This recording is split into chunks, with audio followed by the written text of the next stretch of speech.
Down on the Ohio-Kentucky border, one of the oldest high school football teams in the state, the Portsmouth Trojans, are looking to make their mark in 2025.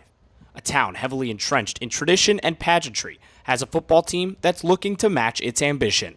Heading into his 8th year at the helm, head coach Bruce Kalb is looking to maintain high Trojan standards after a run of recent successes. I mean, the football season for us, the 2025 football season for us started in January with the off-season weight program.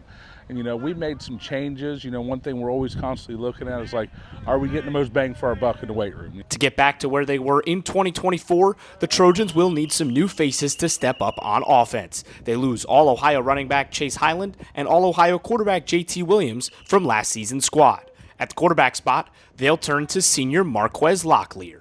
Yeah, I think I learned a lot, especially on the leadership part of the game. He taught me a lot. Got me to keep my mentality right and just keep staying focused and playing football. It's going to be hard to step in the shoes of JT Williams, but here we have Marquez Locklear, who has shown himself to be a very, very capable quarterback.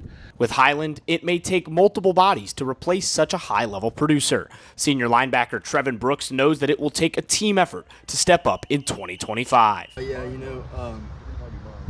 losing Chase was a lot. He's done so much for this program the last 2 years, 3 years. It's not easy to replace a guy like that, obviously, but we're trying to make it work. And I think we'll be able to do that. Those two were 4-year starters for us, 4-year letterman, and we had built our offense, around those two guys last year, and those are some big shoes to fill. The Trojans are one of the proudest and oldest programs in the 7-4-0, with the second oldest rivalry in the entire state with Ironton, as well as recent bad blood with Fairland, which includes an extremely controversial ending in last year's meeting. It's easy to say, you know what? Let's blame the refs, let's point the finger, but you know what? The team looked down inside and says, what's the option? So I quit? Do we close up shop, cancel football season for the rest of the year? Or no, let's pick ourselves up the mat, because let's be honest, what we learned that night, there are times life's not fair. But what do? How do you respond? And that's something I preach to these kids day in and day out. Yeah, I always look forward to playing Fairland. I don't know, it's just something since I've been in high school. Fairland's been the team to go against. Obviously Ironton, things haven't panned out for a long time, but it's always good to go up there and play them, especially at the tank. It's just a history.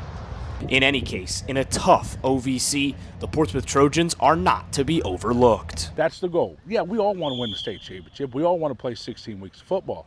But our realistic goal every year is just take us one step further towards that goal. And that's what they worked tirelessly for in the offseason. It's what they worked tirelessly for in the preseason. And I can't wait to see what this group does for us this season. Yeah, it's our senior year. We want to go out with a bang. I've been looking forward to it for a really long time now. It feels good to be up here and be able to lead everyone.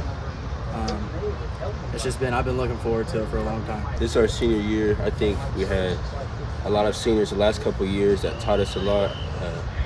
Got us on a good leadership mentality, and I think we'll be able to lead this team. For Football Friday Kickoff, I'm Ethan Sargent.